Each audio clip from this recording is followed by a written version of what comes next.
tus brazos para conquistar las promesas que Jesús nos da.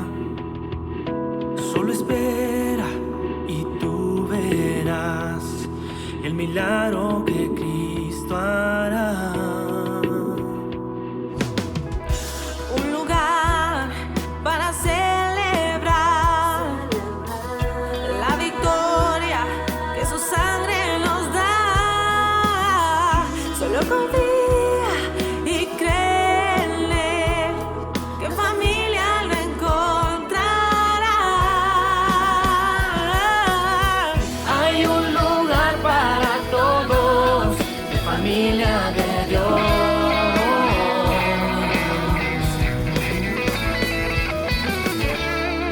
Familia de Dios.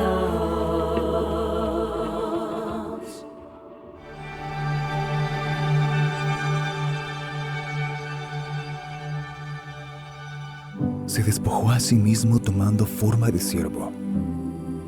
Vino a buscar y a salvar lo que se había perdido. No vino para ser servido, sino para servir. Él llevó nuestras enfermedades y sufrió nuestros dolores. Por su sangre nos dio libertad para entrar en el lugar santísimo. Como oveja delante de sus trasquiladores, enmudeció y no abrió su boca. Murió por nuestros pecados, fue sepultado, pero resucitó al tercer día. Por su gracia somos salvos. Estamos esperando que vuelva por nosotros, su amada iglesia. Fiel es el que nos llamó, el cual también cumplirá su promesa. Yo solo sé que esto es amor. Semana Santa.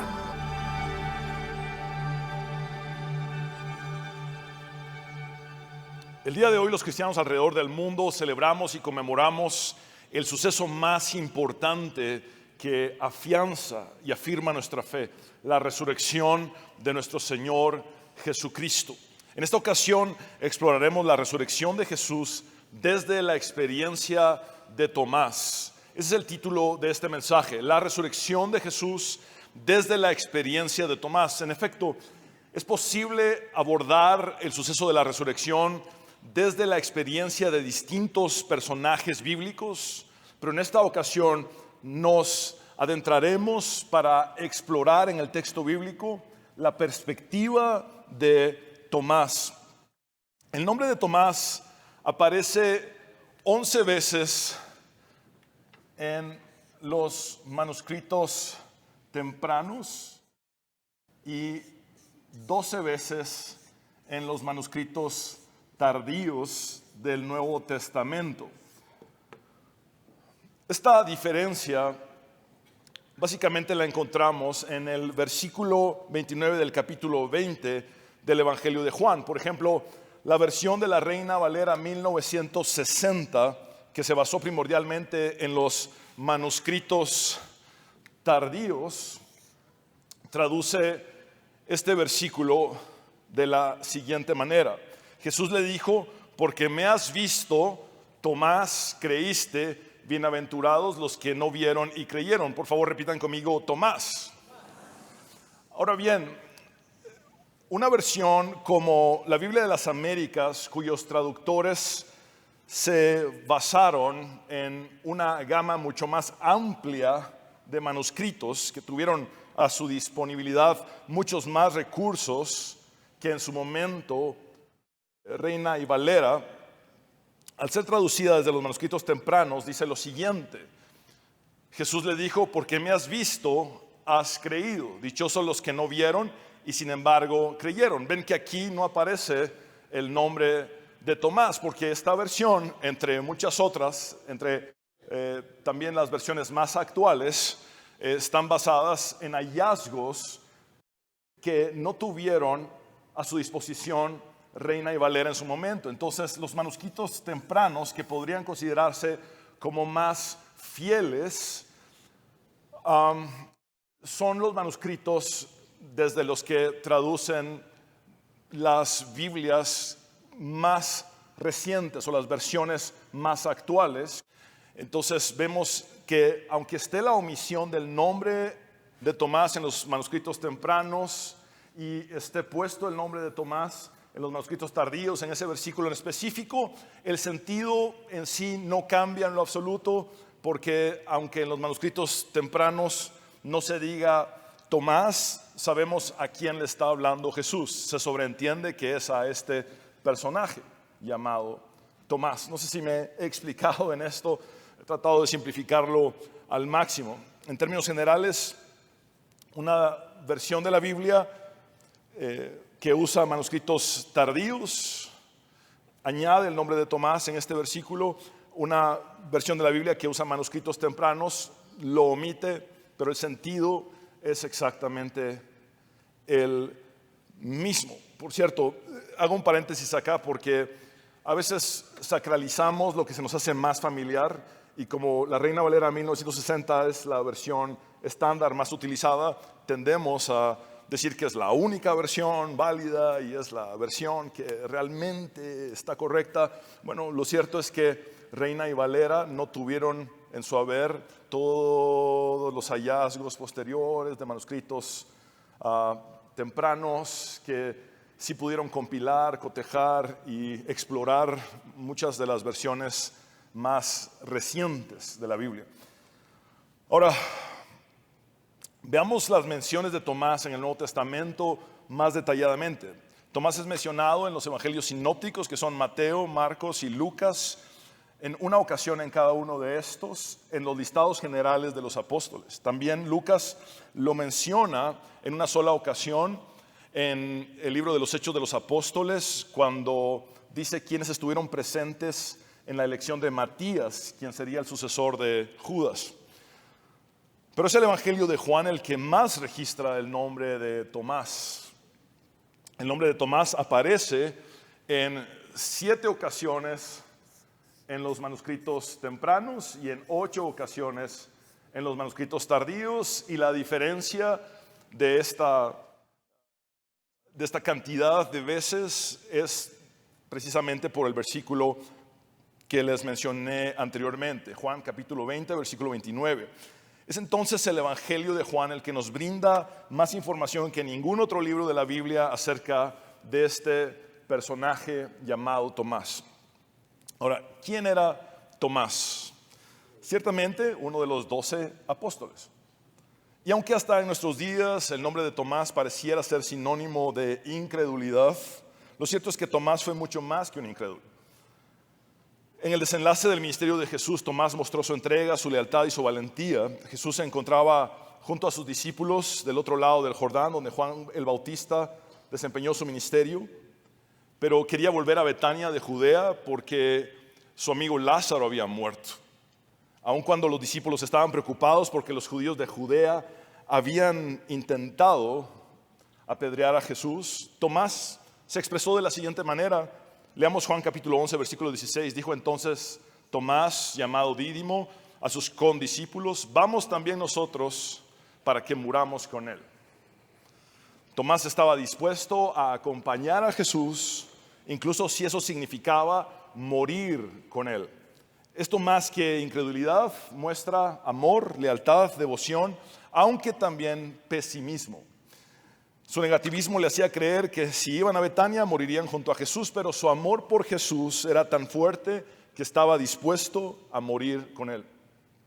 Asimismo, notemos que Tomás alentó al resto de los discípulos para que no abandonaran a Jesús y no lo dejaran solo a pesar del peligro inminente. Más adelante, en la sobremesa de la última cena, Jesús les dijo a los discípulos que les prepararía un lugar en el cielo y agregó que ellos sabían cómo llegar allí.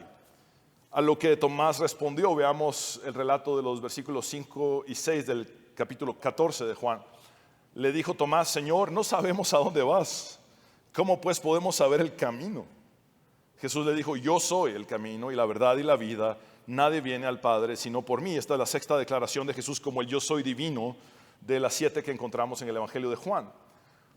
Tomás vocalizó la perplejidad de todos diciendo: Señor, no sabemos a dónde vas, no tenemos ni idea de lo que nos estás diciendo, ni cómo llegar allí, a ese lugar que prepararás para nosotros. ¿Cómo pues podemos saber el camino? Tomás mostró de esta manera que era un hombre auténtico, genuino, sincero, honesto, al que no le avergonzaba decir, no tengo ni idea de lo que estás hablando, por favor, explícame. Hemos estigmatizado a Tomás exclusivamente como un incrédulo, y aunque sí lo fue, al menos durante la resurrección de Jesús, debemos recordar que Tomás fue mucho más que eso. Tomás fue también un hombre valiente, entregado, devoto, leal, sincero, auténtico y honesto, como se los he dicho ya. Sin embargo, en el momento crucial en el Getsemaní, cuando arrestaron a Jesús, Tomás huyó al igual que el resto de sus compañeros. Así se cumplió la profecía de Zacarías 13:7, que dice, heriré al pastor y las ovejas del rebaño serán dispersadas.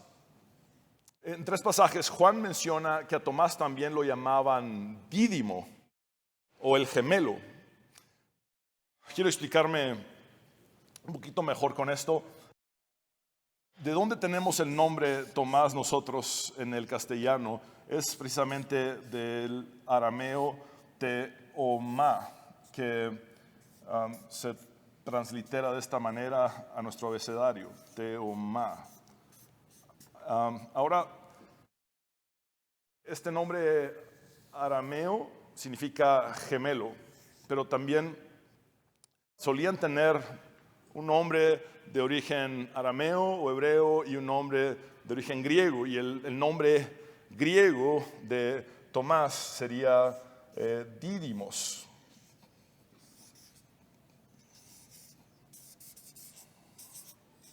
Esto se translitera de esta manera. Dídimos. Y también significa gemelo.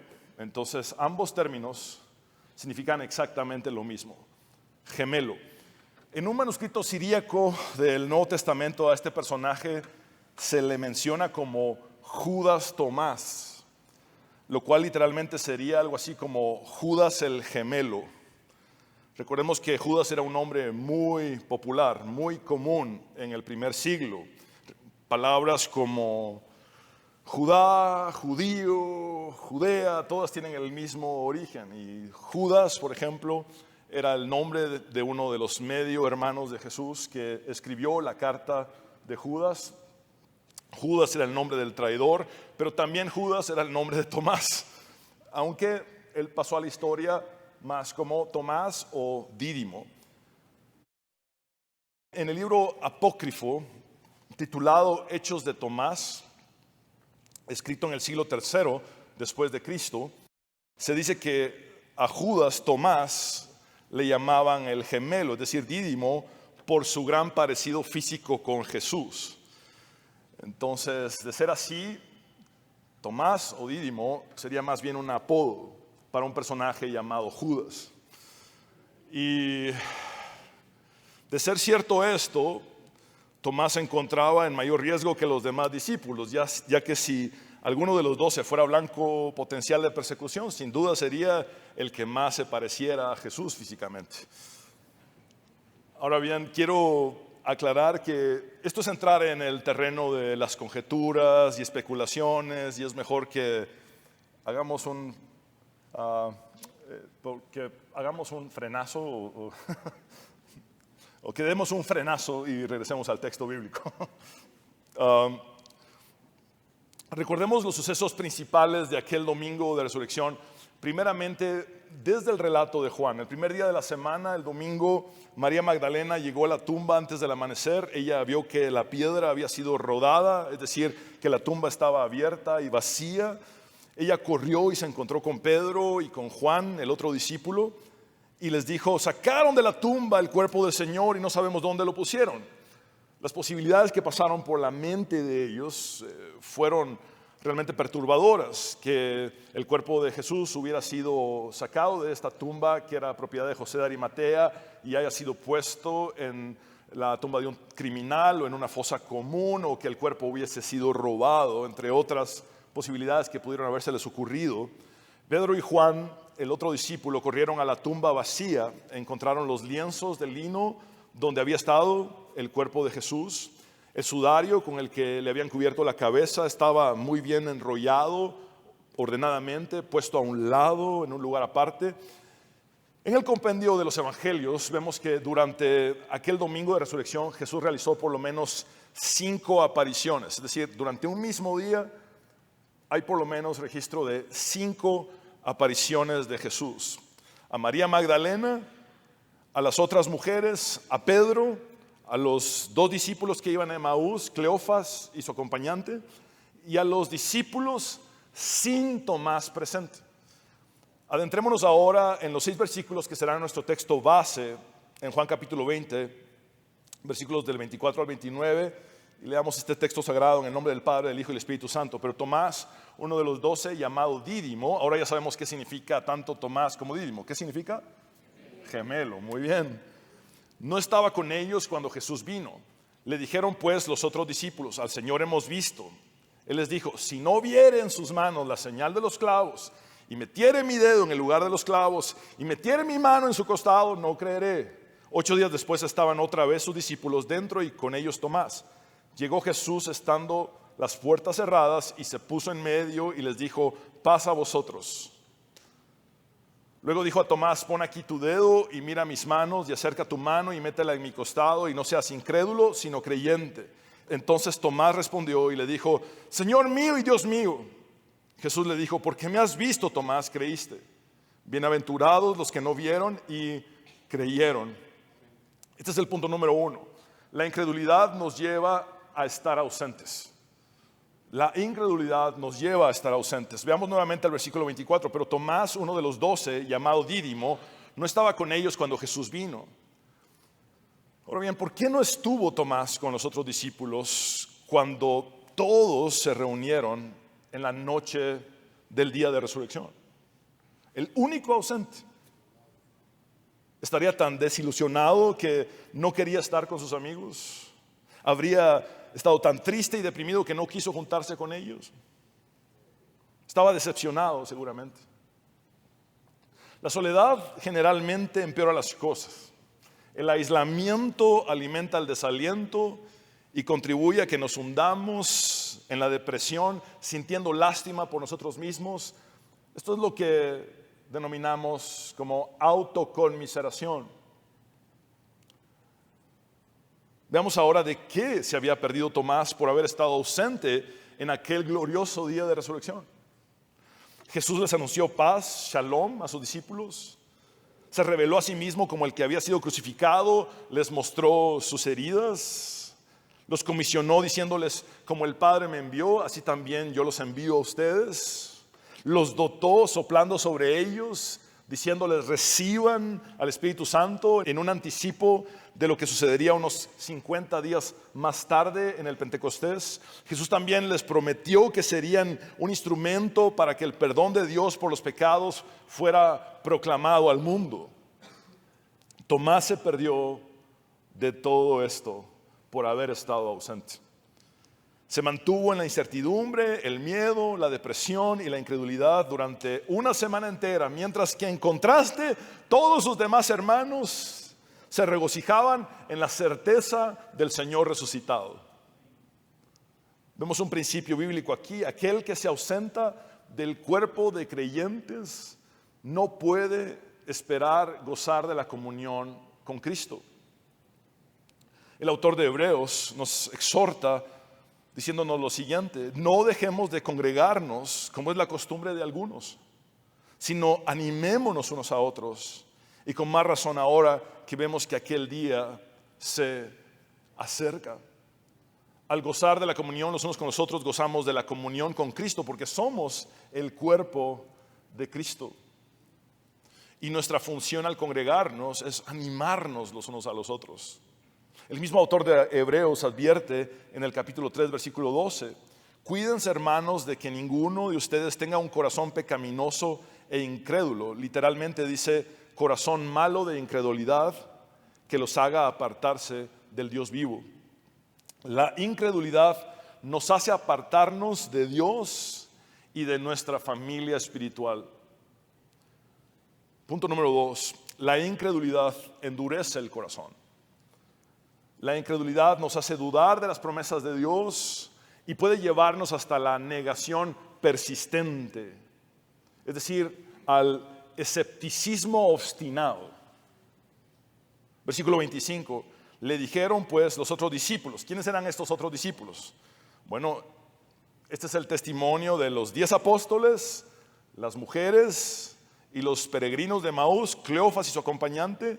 Y todos estos al unísono le afirmaron a Tomás lo siguiente: al Señor hemos visto. Sin embargo, él, Tomás, les dijo: si no viere en sus manos la señal de los clavos y metiere mi dedo en el lugar de los clavos y metiere mi mano en su costado, no creeré. Por favor, repitan conmigo: no creeré. No porque ustedes no vayan a creer, sino porque quiero explicarles el texto. En el griego las palabras de Tomás incluyen dos adverbios de negación consecutivos. Son mucho más intensas que su traducción al español. Esto es lo que conocemos en la gramática griega como un doble negativo y tiene el sentido de expresar: no creeré en lo absoluto, no creeré jamás, no creeré de ninguna manera, a menos que yo lo vea y lo toque. En el relato de Marcos 16:14, Jesús les reprochó a sus discípulos su incredulidad y la dureza de su corazón, porque no habían creído a los que lo habían visto resucitado. Jesús mismo nos hace ver que la incredulidad y la dureza del corazón van juntas. Leamos Marcos capítulo 16, versículo 14. Después Jesús resucitado se apareció a los 11 discípulos cuando estaban sentados a la mesa y los reprendió por su incredulidad y dureza de corazón, porque no habían creído a los que lo habían visto resucitado. Entonces, la pregunta que sigue en el ambiente es: ¿quién era el gemelo de Tomás? Y aun cuando no lo sabemos, tengo la impresión de que lo vi en el espejo esta mañana. Pensé en cuántas veces mi incredulidad ha endurecido mi corazón.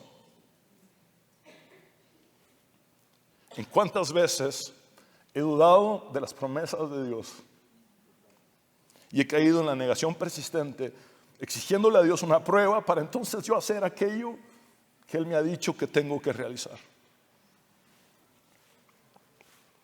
Seamos honestos, nos parecemos tanto a Tomás como para ser sus gemelos, tú y yo también. ¿Cuántas veces nos hemos rehusado a creer y hemos insistido en que Dios nos dé una prueba? Tenemos que reconocer con humildad y arrepentimiento que nuestra fe es imperfecta. Por favor, el que tenga una fe perfecta, póngase de pie en este momento, lo vamos a canonizar. Ninguno, absolutamente. Todos tenemos una fe imperfecta. Y ese es nuestro punto de partida. Jesús resucitado caminó con los 2 discípulos, Cleofas y su acompañante, sin ser reconocido por estos en el camino a Emaús, y fue allí que el relato nos dice lo siguiente: entonces Jesús les dijo: ¡ay, insensatos! Cómo es lento su corazón para creer todo lo que los profetas han dicho. ¿Acaso no era necesario que el Cristo padeciera estas cosas antes de entrar en su gloria? Luego les empezó a explicar desde Moisés, pasando por todos los profetas, todo lo que debía acontecer y que se había cumplido. Retrocedamos un poco más cuando aconteció la última conversación de Jesús con sus discípulos antes de ser entregado, y les dijo: y cuando Él venga, se refiere al Consolador, al Espíritu Santo, al Parácletos, convencerá al mundo de pecado y de la justicia de Dios y del juicio que viene. El pecado del mundo consiste en que el mundo se niega a creer en mí. Y quiero volver a leer este versículo. El pecado del mundo consiste en que el mundo se niega a creer en mí. Necesitamos comprender que aunque estas palabras están familiarizadas, sí hay una diferencia entre lo que es la duda y la incredulidad.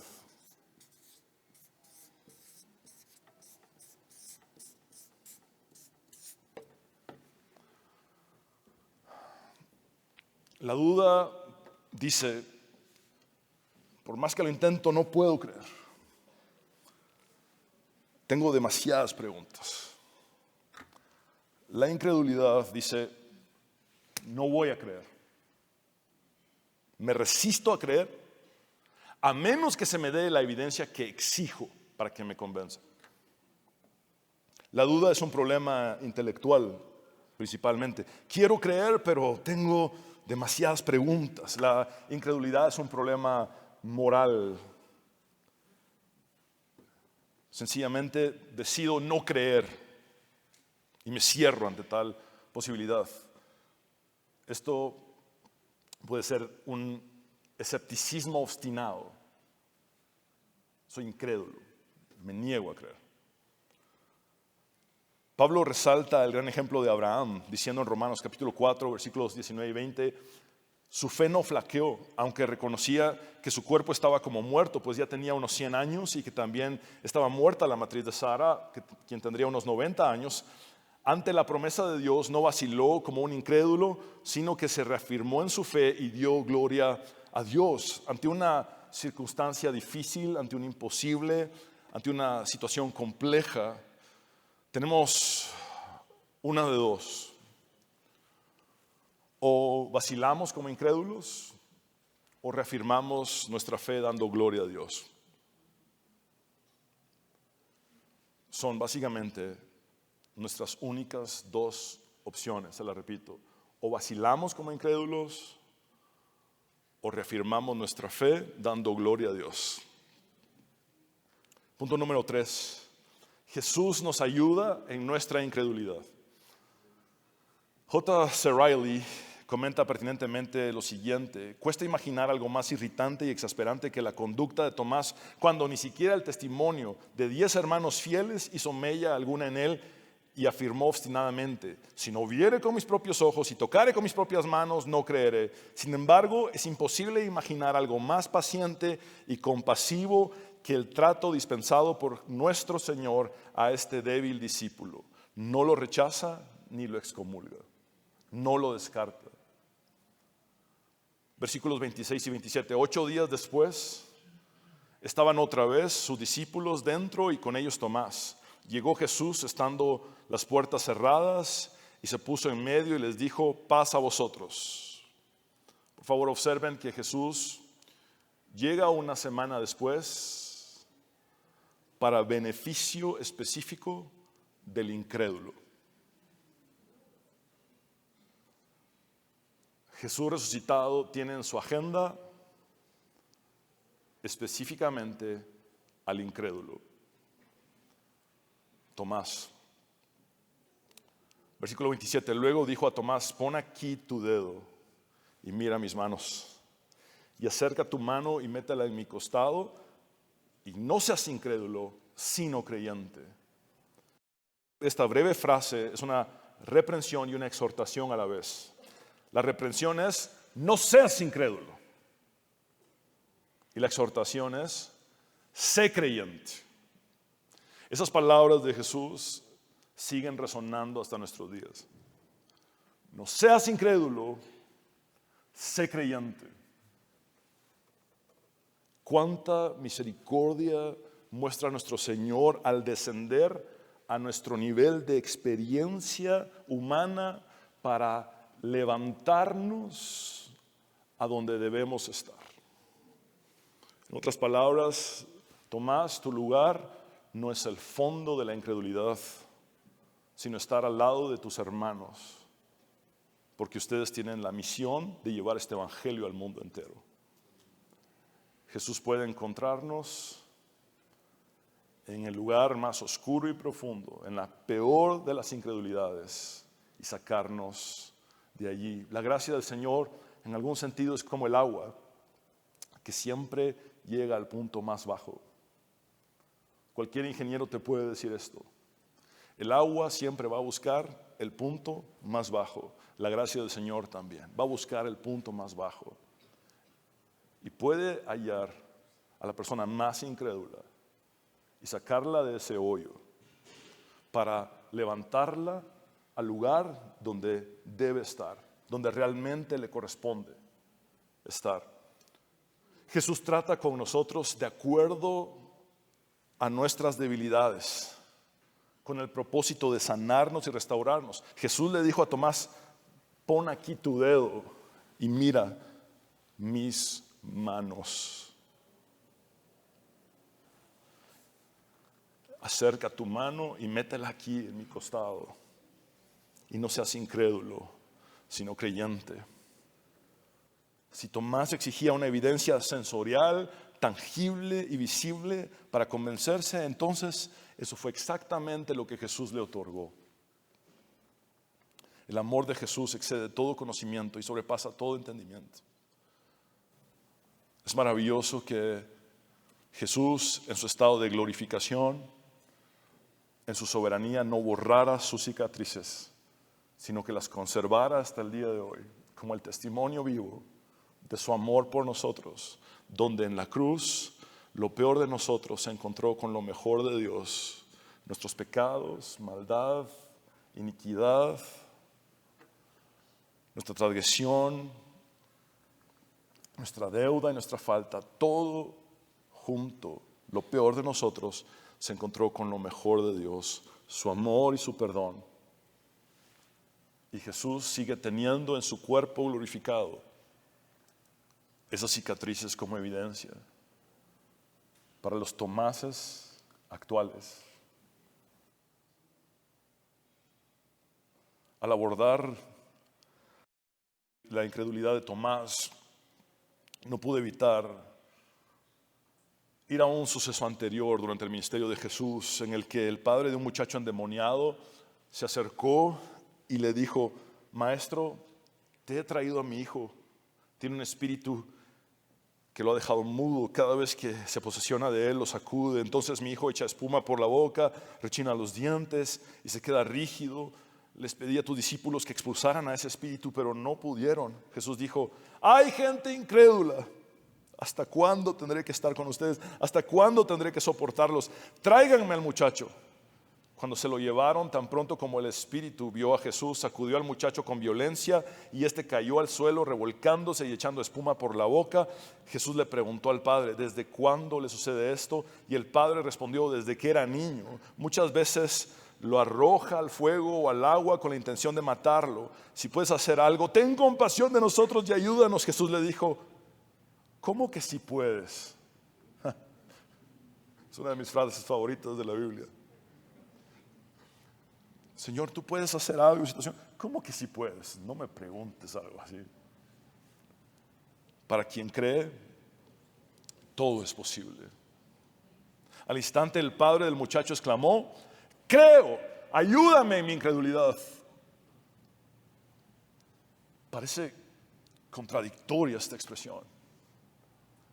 Creo, ayúdame en mi incredulidad. El padre de aquel muchacho, en su desesperación, abrió de par en par su corazón ante Jesús. Aquel hombre estaba convencido de dos cosas: que tenía la fe necesaria que Jesús requería de él, pero también sabía que su fe era imperfecta y que aún tenía incredulidad con la que estaba luchando. Entonces emitió una sincera profesión de fe al decir: creo, pero también emitió una intensa y conmovedora súplica clamando: ayúdame en mi incredulidad. Esta súplica tiene un sentido continuativo en la gramática griega y es como si dijese: Jesús, sigue ayudándome en mi incredulidad. Jesús, no dejes de ayudarme en mi incredulidad. El teólogo alemán Paul Tillich dijo que la duda no es lo contrario de la fe, ya que esta es un elemento de la fe. Donde haya fe también habrá una lucha con la incredulidad. En nuestra naturaleza humana, nuestra fe, aunque sea aumentada y refinada, aunque seamos cristianos de muchos años, seguiremos batallando con una fe imperfecta y luchando con la incredulidad. Pero a pesar de todo esto, podemos estar seguros de que Jesús seguirá ayudándonos. Jesús seguirá ayudándonos con nuestra incredulidad. Porque seguimos diciendo, seguimos replicando las palabras de aquel padre del muchacho endemoniado: creo, ayúdame en mi incredulidad. El apóstol Juan dice en su primera carta: pues si nuestro corazón nos acusa de algo, Dios es más grande que nuestro corazón y lo sabe todo. Sí, Dios sabe que estás luchando con la incredulidad, pero también sabe que crees. Y aunque tu corazón te acuse de incrédulo, Dios lo sabe todo y Él puede ver que crees y que estás luchando, que estás batallando. Número 4. La incredulidad es derrotada y la fe fortalecida en la presencia de Jesús. La incredulidad es derrotada y la fe es fortalecida en la presencia de Jesús. Versículo 28. Entonces Tomás respondió y le dijo: Señor mío y Dios mío. Es una expresión de asombro, regocijo, quebrantamiento, arrepentimiento, fe y adoración en una sola frase. Al decirle Señor mío, Tomás reconoce la autoridad y el señorío de Jesús sobre él. Y al decirle Dios mío, Tomás reconoce la deidad o divinidad de Jesús. Esta es una rendición total de Tomás a Jesucristo. Esta es una declaración rotunda de que Tomás finalmente creyó que aquel a quien había visto y tocado ese día no solo era hombre, sino también Dios. Lo que los discípulos no lograron en una semana de insistentes razonamientos con Tomás, Jesucristo lo hizo en un instante con su presencia y su palabra. Misericordiosamente, Jesús derrotó la incredulidad de Tomás. Robert Rollock expresa lo siguiente: si comparamos a Tomás con los otros apóstoles, veremos que así como había superado a todos en su incredulidad, también los superó de lejos en su creencia y su confesión de fe en el Señor.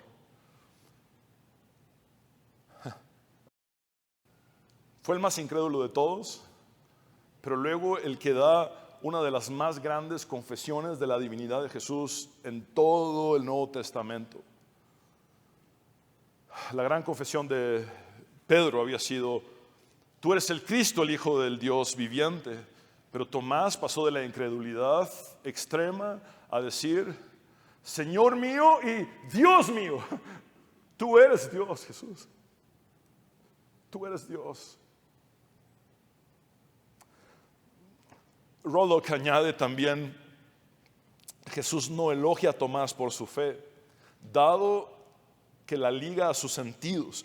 No le declara bienaventurado por ello, mientras que sí lo hace con respecto a aquellos que crean sin ver. Eso nos incluye a todos nosotros, que creemos sin haber visto. El apóstol Pablo afirma en Romanos capítulo 1 versículo 4: y quedó demostrado que era el Hijo de Dios cuando fue resucitado de los muertos mediante el poder del Espíritu Santo. Él es Jesucristo nuestro Señor. Asimismo, Pablo dice en Romanos capítulo 14 versículo 9: Cristo murió y resucitó con este propósito: ser Señor de los vivos y de los muertos. Jesús dijo: yo soy la resurrección y la vida. El que cree en mí, aunque esté muerto, vivirá. La invitación del salmista sigue vigente hasta nuestros días, cuando nos dice: reconozcan que el Señor es Dios. Eso fue precisamente lo que experimentó Tomás. Reconoció que su Señor es Dios. Él nos hizo y le pertenecemos, somos su pueblo, ovejas de su prado. El Cristo, siendo el verbo preexistente, nos creó. Y luego vino a este mundo en su encarnación, caminó entre nosotros, murió en la cruz para perdonar nuestros pecados y limpiarnos de toda nuestra maldad, y resucitó al tercer día, venciendo a la muerte, dándonos la victoria y siendo la primicia y la garantía de nuestra resurrección futura. Hoy podemos declarar que somos su pueblo en este nuevo pacto y que somos ovejas de su prado, porque Él es el buen pastor de Juan capítulo 10, Él es el gran pastor de Hebreos capítulo 13, y Él es el príncipe de los pastores, o el pastor principal de Primera de Pedro capítulo 5. 5. Él es nuestro pastor y nada nos faltará. Él es el pastor que nos guía durante esta vida terrenal y nos guía más allá de la muerte, porque Él venció a la muerte y Él nos da vida eterna. Él vino a darnos vida y vida en abundancia, y también dice que el que cree en el Hijo tiene la vida. Él es nuestra resurrección y nuestra vida. Él es nuestra resurrección y nuestra vida. Es necesario que personalicemos lo que Jesús es, porque es lo que es para nosotros. Punto número 5 y final. El cristianismo consiste principalmente en creer sin ver. Versículo 29, Jesús le dijo: porque me has visto, Tomás, creíste. Bienaventurados los que no vieron y creyeron. Bienaventurados, bendecidos, dichosos, felices los que no vieron y creyeron. La verdadera felicidad no está en la incredulidad, sino en creer sin ver. Se lo repito, la verdadera felicidad no está en la incredulidad, sino en creer sin ver. En nuestros días la mente humana está regida principalmente y acostumbrada al método científico, el cual se basa primordialmente en la observación. Ahora bien, Dios es superior a la ciencia. Él es el dador de la ciencia. Dice el libro del profeta Daniel: Dios da la sabiduría a los sabios y la ciencia a los entendidos. ¿Crees en verdad que puedes llegar a Dios por medio de un método inferior a su divinidad?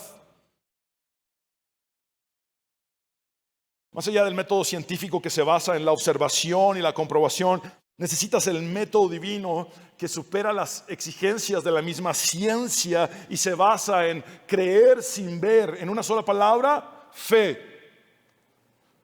Sin fe es imposible agradar a Dios. No se puede conocer a Dios sin fe. No se puede experimentar a Dios sin fe. El filósofo danés Kierkegaard dijo que la fe es la pasión más alta en un ser humano. Muchos en cada generación pueden no llegar tan lejos, pero ninguno llega más lejos. El sentido de las palabras de Kierkegaard es que en cada generación muchos jamás experimentan lo que es la fe, y que ninguno puede llegar más lejos que su fe en Dios. Nadie puede llegar más lejos que su fe en Dios. De igual manera es importante tener presente que la fe nunca es mayor ni superior a su objetivo. Es decir, no es la fe por sí sola, no es la fe en la fe, es la fe en Dios la que verdaderamente cuenta. El método científico dice: primero observa y luego comprueba. El método divino te invita a hacer esto: primero cree y luego verás. Cuando Jesús, un día antes de su entrada triunfal a Jerusalén, dio la instrucción de que removieran la piedra que tapaba la tumba de Lázaro, Marta le dijo a Jesús: Señor, llegue ya, porque lleva 4 días de muerto, está en un estado de putrefacción. A lo que Jesús respondió: ¿no te he dicho que si crees verás la gloria de Dios? Es primero creer y después ver. El autor de Hebreos define la fe de la siguiente manera: después la fe, la certeza de lo que se espera, la convicción, la certeza total de lo que no se ve. El apóstol Pablo dice en su segunda carta a los Corintios, capítulo 5, versículo 7: pues vivimos por lo que creemos y no por lo que vemos. Es decir, el estilo de vida cristiana no está basado en lo que se ve, sino en lo que se cree. ¿Somos realmente cristianos? De esa manera funcionamos en nuestra vida cotidiana. Funcionamos en todas nuestras vidas conforme a lo que creemos, más que conforme a lo que vemos. El apóstol Pedro dice en su primera carta, capítulo 1, versículo 8, ustedes lo aman, se refiere a Jesús. Ustedes aman a Jesús a pesar de no haberlo visto. Y aunque no lo ven ahora, creen en Él y se alegran con un gozo indescriptible y glorioso. Habla de una alegría que lo supera todo, que nos trasciende absolutamente, que nos sobrepasa por completo. Jesús dijo, bienaventurados, es decir, verdaderamente felices los que no vieron y creyeron. La fe y la felicidad están intrínsecamente relacionadas. No hay felicidad sin fe y no hay fe sin felicidad, de acuerdo con las Escrituras. No hay felicidad sin fe y no hay fe sin felicidad. Si crees en Jesús, si tienes fe en Él, puedes ser verdaderamente feliz a pesar de las pruebas y las dificultades de la vida. Jesús llegó hasta el extremo paradójico de decir lo siguiente: felices ustedes los que ahora lloran, porque después reirán. Felices ustedes los que ahora lloran, porque después reirán. Si creemos en Cristo verdaderamente y lo hacemos el Señor de nuestras vidas, podemos ser felices incluso en medio de las lágrimas, en medio del dolor.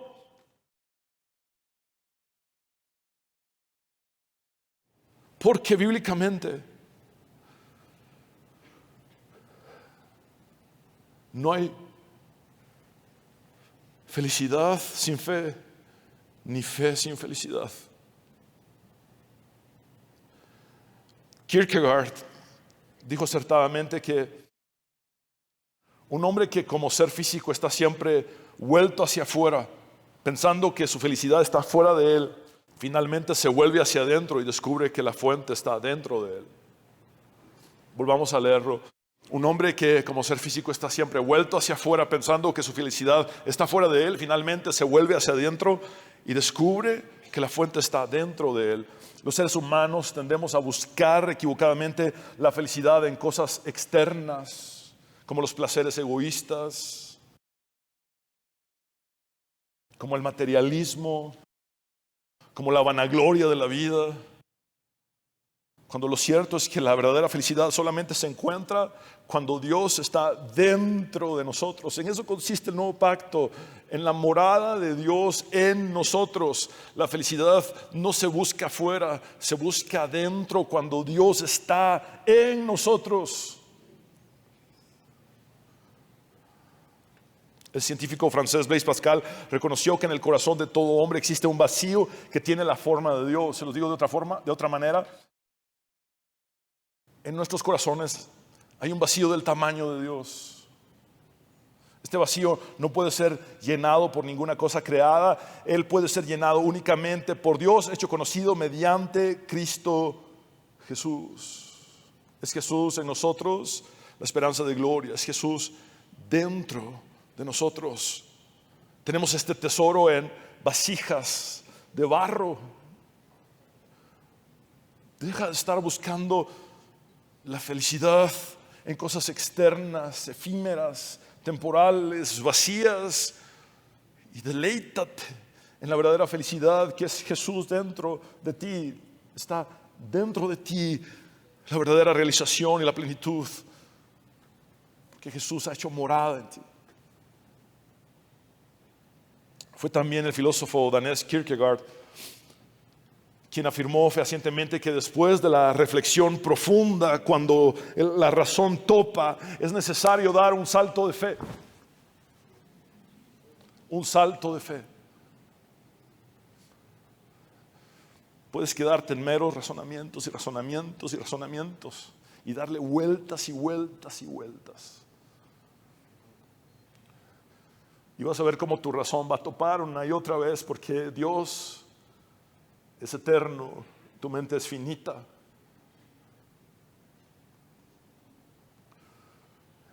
Y solamente por medio de ese salto de fe que vas a llegar a conocer y experimentar a Dios personalmente. No hay otra forma que por medio de la fe. Sin fe es imposible agradar a Dios. Es solamente a través de un salto de fe que supere la razón humana que llegaremos a conocer verdaderamente y a experimentar a Dios. El apóstol Pablo dijo en Romanos capítulo 10, versículos 9 y 10, que si confesares con tu boca que Jesús es el Señor y creyeres en tu corazón que Dios le levantó de los muertos, serás salvo. Necesitas creer en la resurrección para ser salvo. Necesitas dar hoy ese salto de fe y finalmente conocer y experimentar a Dios, porque con el corazón se cree para justicia, pero con la boca se confiesa para salvación. Hay dos elementos en nuestro Señor Jesucristo que solamente pueden abordarse por medio de la fe, uno al principio y otro al final: la encarnación y la resurrección. Tu razón topa ante la grandeza de Cristo. La encarnación y la resurrección son dos elementos que demandan de ti, después de una reflexión exhaustiva, dar un salto de fe para conocer y experimentar a Dios.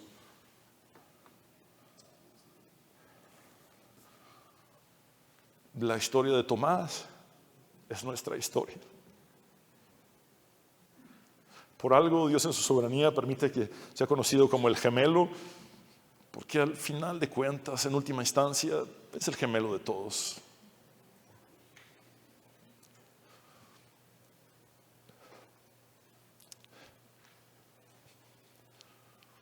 No necesito ser profeta para saber que batallas con la incredulidad y que tu fe es imperfecta. No necesito ser profeta para eso.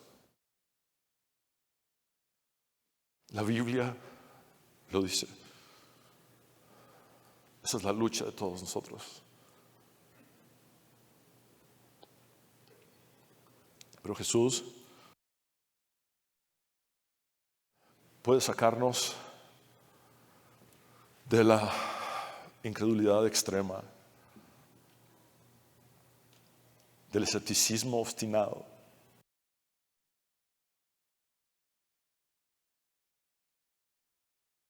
aumentar nuestra fe, refinar nuestra fe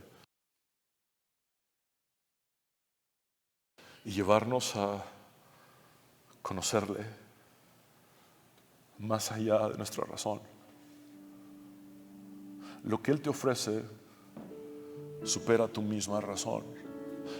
Su paz, por ejemplo, la paz que Él dijo: mi paz os doy y mi paz os dejo, mi paz os doy, no como el mundo la da, yo os la doy. Esa paz que sobrepasa todo entendimiento. Es decir, no la vas a entender nunca, pero los efectos de esa paz son reales.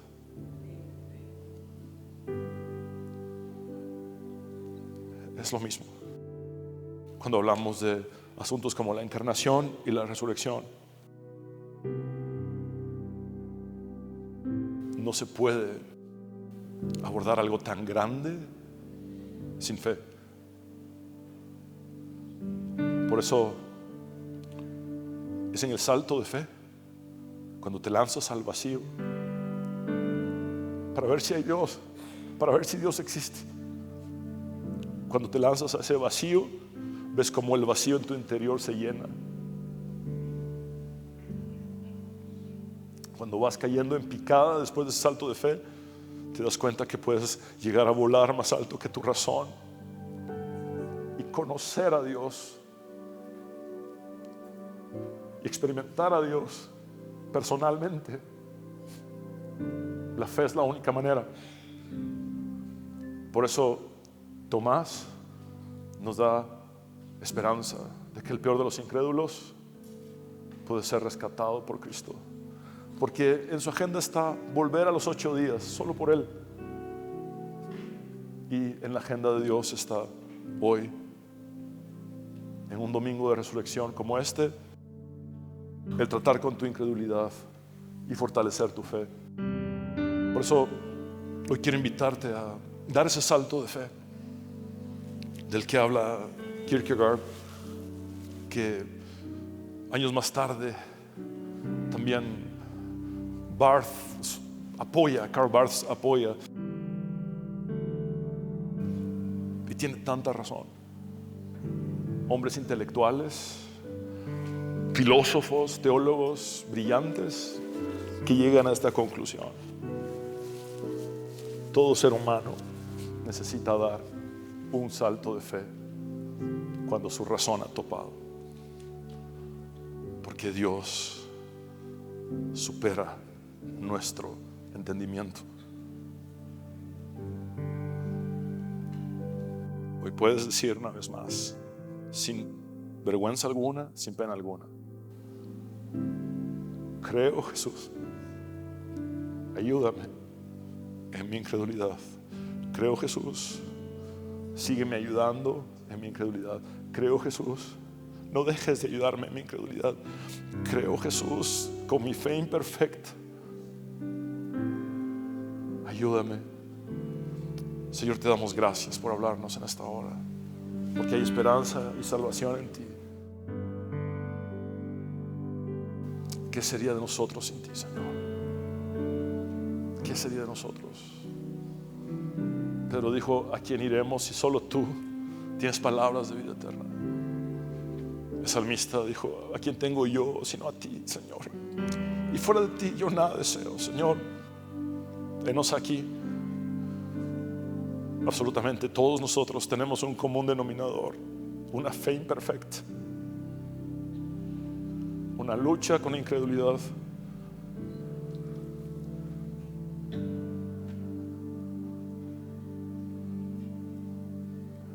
Pero tú eres tan misericordioso, Señor, que bajas hasta el nivel de nuestra experiencia humana para levantarnos al lugar donde tenemos que estar. No es en la desilusión, no es en la tristeza, no es en la depresión, no es en la falta de fe, ni en el escepticismo obstinado, sino al lado de nuestros hermanos que testifican de un Cristo vivo, del Cristo resucitado, y que lo han experimentado. Señor, hoy oro que fortalezcas nuestra fe, aumenta nuestra fe, Señor, que podamos dar ese salto de fe.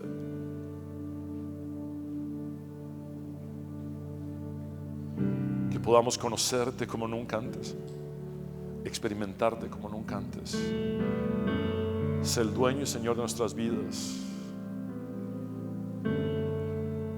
Creemos en tu resurrección al tercer día y creemos que tu resurrección